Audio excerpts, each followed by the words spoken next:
अम्ल और जो क्षार हैं उनके सामान्य गुण अम्ल व क्षार के जो सामान्य गुण हैं। देखिए, अम्ल जो नीला लिटमस पात्र होता है, नीला जो लिटमस पात्र होता है उसे नीला कर देता है, लाल कर देता है। अम्ल का काम होता है कि जो नीला लिटमस पात्र होता है उसे लाल करना, जबकि क्षार का कार्य होता है लाल लिटमस पात्र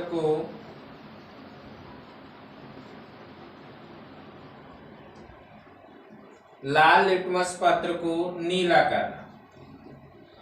तो एक अगर अंतर पूछा जाए हमसे या अम्ल और क्षार के गुण पूछा जाए तो एक गुण या अंतर ये हो जाएगा कि अम्ल है वो नीले लिटमस को लाल करता है, जबकि क्षार है वह हमारे लाल लिटमस पत्र को नीला कर देता है।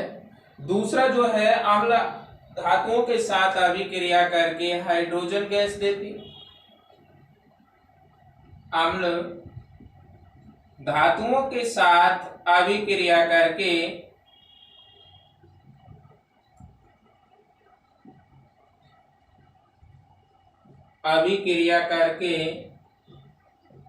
हाइड्रोजन गैस देती है। ये अम्लों का है, जबकि क्षार जो हमारे हैं धातुओं के साथ अभिक्रिया करके हाइड्रोजन गैस ही देती हैं। तो देखिए, अम्ल धातु के साथ अभिक्रिया करके किस प्रकार से हाइड्रोजन गैस देता है, इसकी अभिक्रिया देख लीजिए।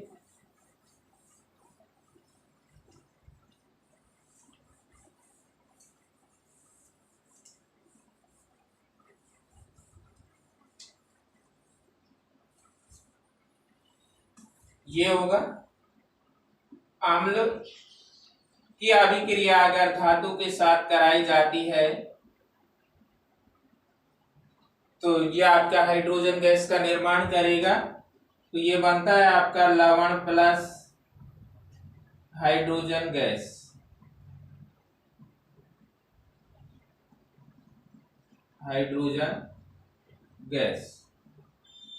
कोई भी अम्ल ले लीजिए, जैसे हमने ले लिया H2SO4 जो कि सल्फ्यूरिक अम्ल है। सल्फ्यूरिक अम्ल, अगर सल्फ्यूरिक अम्ल की अभिक्रिया जिंक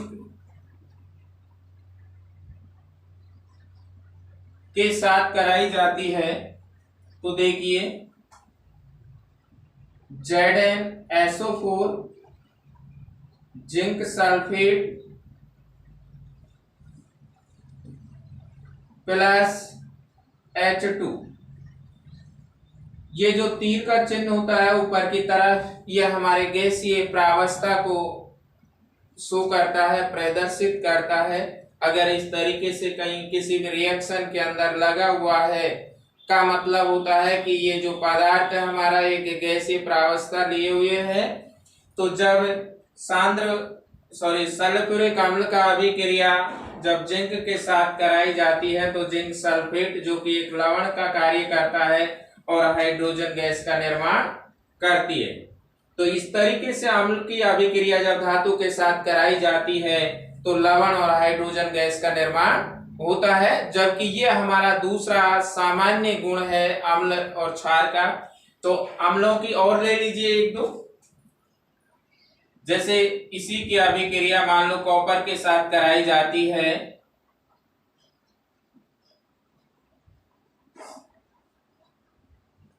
तो ये copper sulphate plus H2,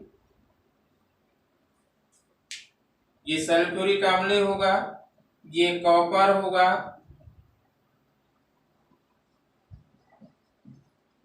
copper sulphate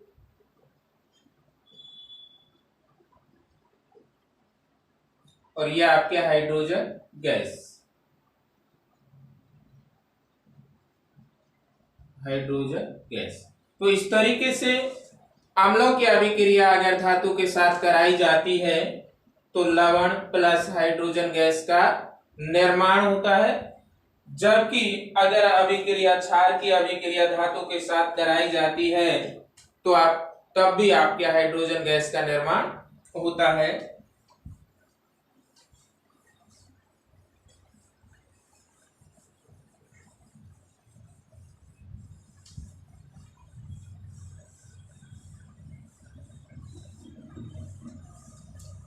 देखिए, जैसे क्षार प्लस धातु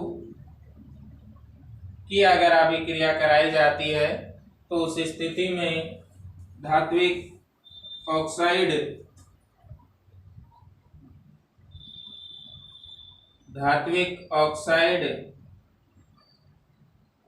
प्लस हाइड्रोजन गैस का निर्माण होता है। यदि क्षार की अभिक्रिया बेस की रिएक्शन यदि मेटल के साथ, यानी क्षार की अभिक्रिया यदि क्षार धातु के साथ कराई जाती है तब भी हम हाइड्रोजन गैस का ही निर्माण कर पाते हैं।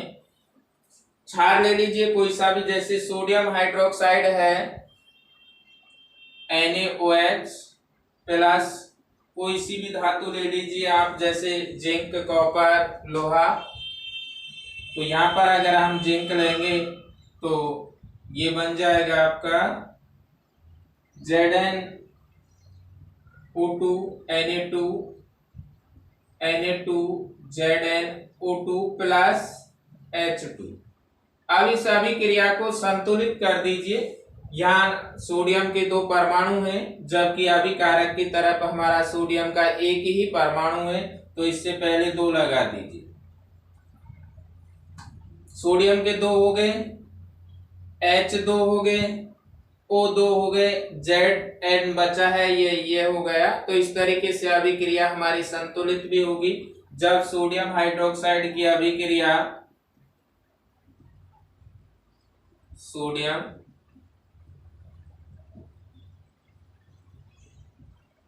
हाइड्रोक्साइड की अभिक्रिया धातु से कराई जाती है, यानी यहाँ जिंक है, जिंक के साथ कराई जाती है। जब सोडियम हाइड्रोक्साइड की अभिक्रिया जिंक के साथ कराई जाती है तो सोडियम जिंकेट बनता है और हाइड्रोजन गैस का निर्माण होता है। तो इस तरीके से अगर अम्ल और क्षार की दोनों की ही अगर धातु के साथ अभिक्रिया कराई जाती है तो दोनों ही परिस्थितियों में हमें हाइड्रोजन गैस का निर्माण मिलेगा। अर्थात हम दूसरे शब्दों में कह सकते हैं कि अम्ल और क्षार की अगर अभिक्रिया धातु के साथ होती है तो हाइड्रोजन गैस का निर्माण होता है।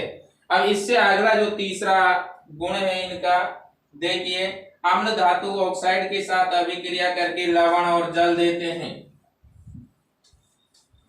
अम्ल धातु ऑक्साइड के साथ अभिक्रिया करके लवण व जल का निर्माण करते हैं।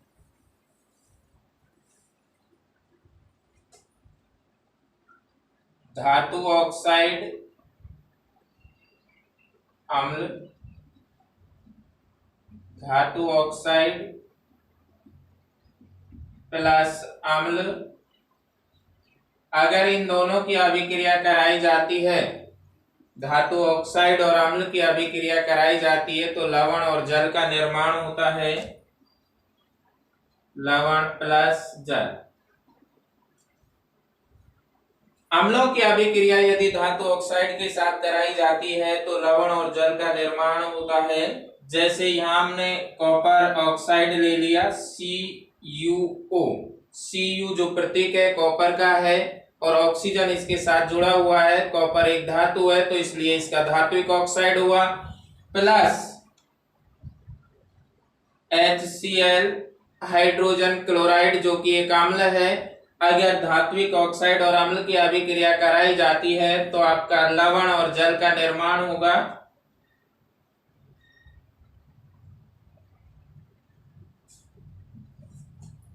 प्लस पहले आप जल बना दीजिए H2O, हाइड्रोजन के 2 परमाणु हैं, इसका मतलब है कि HCl में जो एक हाइड्रोजन है वो हमें 2 करना होगा। अब HCl भी हमारे पास 2 हो गए, O एक है, O इधर भी एक है, तो ये हो जाएगा आपका CuCl2 हो जाएगा कॉपर क्लोराइड। यह आपका कॉपर ऑक्साइड है, कॉपर ऑक्साइड हाइड्रोजन क्लोराइड।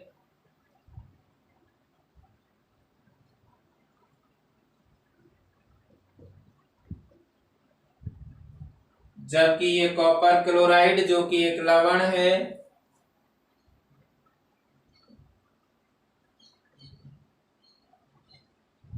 और ये आपका जल है। तो इससे अभिक्रिया से स्पष्ट है, यदि धात्विक ऑक्साइड की अभिक्रिया अम्ल के साथ कराई जाती है तो लवण व जल का निर्माण होता है। धात्विक ऑक्साइड की अभिक्रिया अम्ल के साथ कराई जाती है तो लवण और जल का निर्माण होता है। और देख लीजिए, जैसे CaO है, अगर इसकी अभिक्रिया इसके साथ कराई जाएगी तो ये हो जाएगा आपका CaCl2 प्लस H2O। यह आपका कैल्शियम ऑक्साइड है,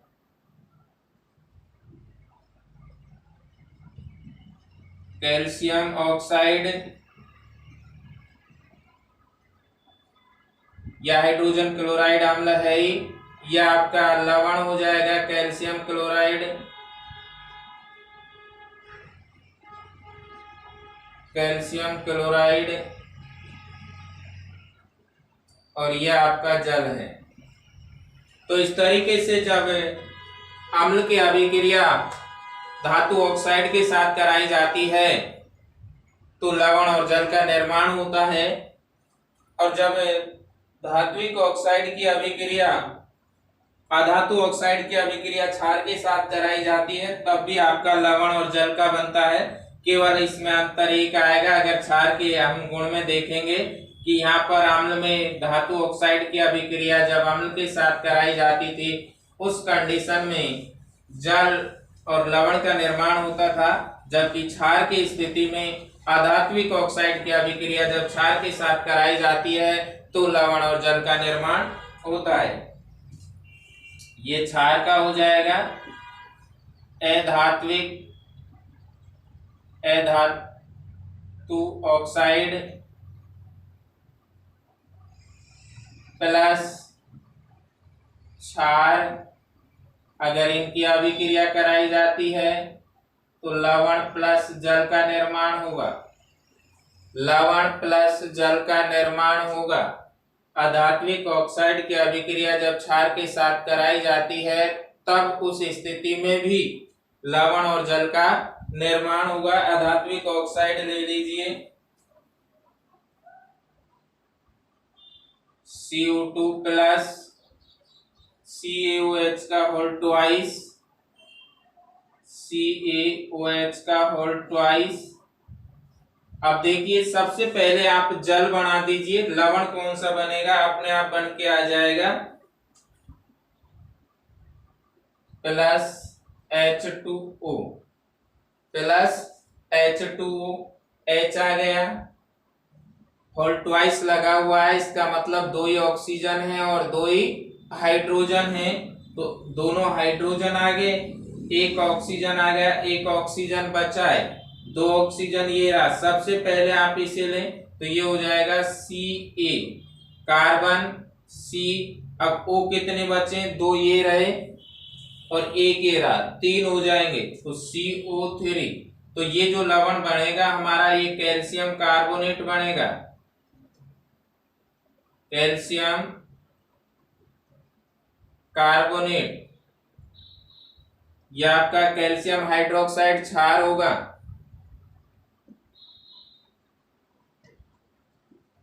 कैल्शियम हाइड्रोक्साइड जो कि एक क्षार है। यह आपकी अधातु ऑक्साइड है, कार्बन डाइऑक्साइड, अधात्विक ऑक्साइड कार्बन डाइऑक्साइड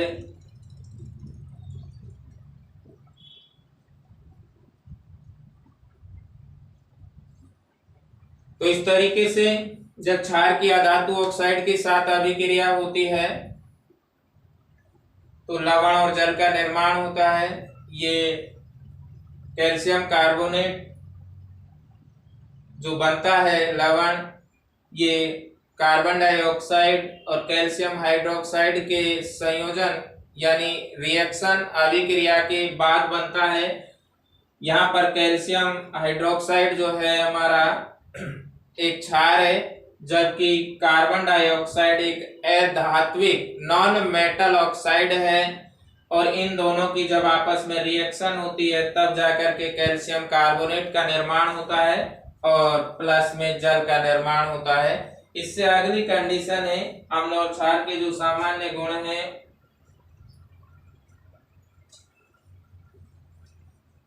अम्ल और क्षार दोनों अगर जब आपस में एक दूसरे से अभिक्रिया करते हैं तो दोनों ही अम्ल और क्षार अपने गुणों को खो देते हैं, अर्थात अम्ल अपने अम्लीयता के गुणों को जबकि क्षार अपने क्षारीयता के गुणों को खो देते हैं और एक उदासीन लवण और जल का निर्माण करते हैं। पांचवा जो इनके अंदर डिफरेंस है या इनका क्वालिटीज है, गुण है, विशेषता है, वो ये है कि जब अम्ल और क्षार दोनों आपस में अभिक्रिया करते हैं तो अम्ल अपने अम्लीयता के गुणों को खो देता है जबकि क्षार अपने क्षारीयता के गुणों को खो देता है और दोनों ही एक उदासीन लवण और जल का निर्माण करते हैं, जिसे हम आगे चल करके उदासीनीकरण अभिक्रिया भी कह सकते हैं। अम्ल प्लस क्षार जब इन दोनों की आपस में अभिक्रिया कराई जाती है तो आपका उदासीन लवण बनता है प्लस जल। जो ये लवण होगा ये आपका उदासीन होगा। उदासीन का मतलब कि ना तो इसमें अम्लीयता के गुण होंगे और ना ही इसमें क्षारीयता के गुण होंगे। आगे चलकर जब हम इसी चैप्टर में पीएच पढ़ेंगे तो उस समय पीएच मान जिसका 7 होता है वह पदार्थ ना तो अम्ल होता है और ना ही क्षार होता है, तो वहां स्थिति है और क्लियर हो जाएगी। अम्ल आप अम्ल ले लीजिए और क्षार ले लीजिए। ये एक तरीके से जो 6 चैप्टर है उसमें जो फास्ट रिएक्शन है उसका भी एग्जाम्पल होता है कि सबसे जो तीव्र या फास्ट रिएक्शन जो होती है उसका एग्जाम्पल प्रबल अम्ल, प्रबल क्षार या दुर्बल अम्ल, दुर्बल क्षार, दोनों की अगर हम जब अभिक्रिया आपस में कराते हैं तो इनका जो अभिक्रिया के संपूर्ण होने का समय है वो बहुत ही अत्यल्प होता है, यानी 10⁻⁻10 सेकेंड होता है। तो अम्ल की अभिक्रिया HCl, एक अम्ल है HCl, जबकि NaOH एक क्षार है। यह आपका अम्ल है हाइड्रोजन क्लोराइड,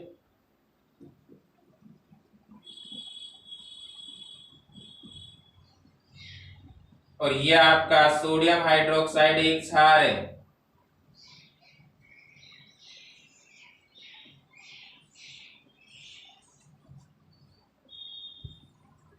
हाइड्रोजन क्लोराइड की अभिक्रिया जब सोडियम हाइड्रोक्साइड के साथ कराई जाती है, हाइड्रोजन क्लोराइड की अभिक्रिया जब सोडियम क्लोराइड के साथ कराई जाती है तो आपका जो लवण बनेगा वह उदासीन होगा। और लवण कौन सा बनेगा, देखिए इसमें से H जो है HCl का जो अपघटन होगा H+Cl- में, जबकि NaOH का जो अपघटन होगा Na+OH- में होता है। तो इसमें से जो प्लस जाएगा इस प्लस की जगह इसका प्लस आ जाएगा, इसमें से माइनस का इस माइनस के साथ प्रतिस्थापन होगा, यानी प्लस अगर एक में से जाएगा तो दूसरे पदार्थ दूसरे अभिकारक का उसमें जो अपघटन होगा धन आयन ही आएगा, और अगर ऋणायन हटेगा तो उसकी जगह ऋणायन ही आएगा। तो ये दोनों ऋणायन है, मान लो इसमें से H हटता है तो इसमें जो ये धनायन है सोडियम ये जुड़ जाएगा, तो ये हो जाएगा आपका NaCl+ H2O। NaCl sodium chloride जो कि एक साधारण नमक का सूत्र होता है, सोडियम क्लोराइड जो कि एक साधारण नमक का सूत्र होता है, साधारण नमक जो कि एक साधारण का नमक का सूत्र होता है, जो हम नमक हमारे भोजन के रूप में उपयोग कर रहे होते हैं, जो कि प्रॉपर अब वर्तमान में जो तैयार नमक का करते हैं वो सोडियम क्लोराइड नहीं होता है, क्योंकि हमारे भारत के अंदर जो गलगंड रोग था इसकी समस्या ज्यादा थी, यानी आयोडीन की कमी थी मानव के शरीर में, इसलिए उसमें जो नमक होता है उसमें क्लोरीन के साथ आयोडीन भी मिला करके दिया जाता है, और इसलिए इसका जो नाम किया गया है वो साधारण नमक है। कभी भी अगर क्वेश्चन पूछा जाएगा तो नमक का सूत्र नहीं पूछा जाएगा, आपसे साधारण नमक का सूत्र पूछा जाएगा, और साधारण नमक का जो सूत्र होता है NaCl यानी सोडियम क्लोराइड होता है, और सोडियम क्लोराइड का जो pH मान है वो 7 होता है, अर्थात ये एक उदासीन है, ना तो ये अम्ल होगा और ना ही क्षार होगा। इसके बाद जो अगला बिंदु है हमारा इसी से रिलेटेड कि pH स्केल क्या कहते हैं, pH स्केल क्या होता है देखिए।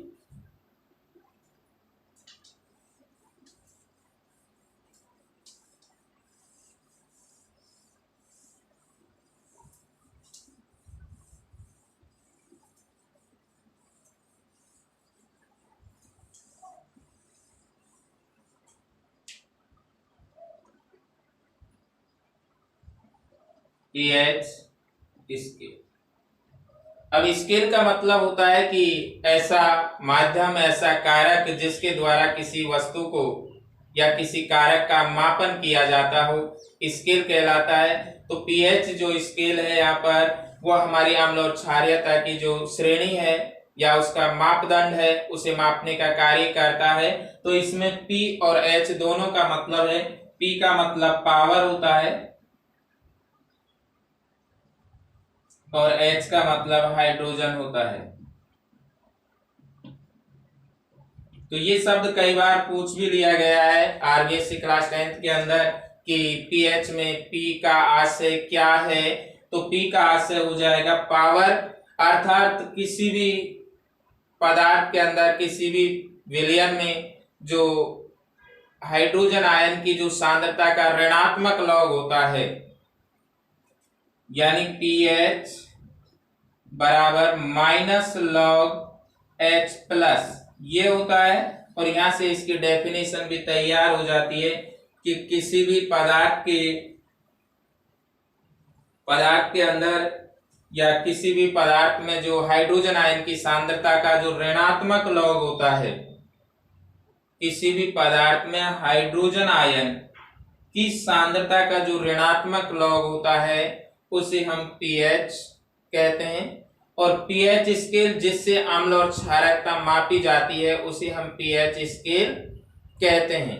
तो इस तरीके से ये pH हुआ आपका कि किसी भी पदार्थ में जो हाइड्रोजन आयन की सांद्रता का जो ऋणात्मक लॉग होता है उसे हम pH कहते हैं। अगर किसी पदार्थ का pH मान 0 से 6.9 है तो वह पदार्थ आपका अम्ल होगा, और यदि 7.1 से 14 तक है तो वह पदार्थ आपका क्षार होगा। लेकिन एक मान रह जाता है यहाँ 6.9 के बाद 7 और 7.1 से पहले 7। अगर 7 किसी पदार्थ का pH मान है तो वह ना तो आपका अम्ल होगा और ना ही क्षार होगा, अर्थात वह उदासीन होगा। इससे आगे pH किस तरीके से ज्ञात किया जाएगा या अशुद्ध जल के अंदर जो pH का मान है वो क्या होगा, इसके लिए आप अपनी हमारी जो नेक्स्ट वीडियो है उसे विजिट करें या उसके लिए वेट करें। आज के लिए बस इतना ही। आप RBSc क्लास 10th के लिए साइंस एनालिसिस या साइंस का चैप्टर क्लियर करने के लिए हमारे YouTube चैनल पर कंटिन्यू विजिट करते रहें, राम की Kheda science teacher, and like share and subscribe भी करते रहें। नमस्कार।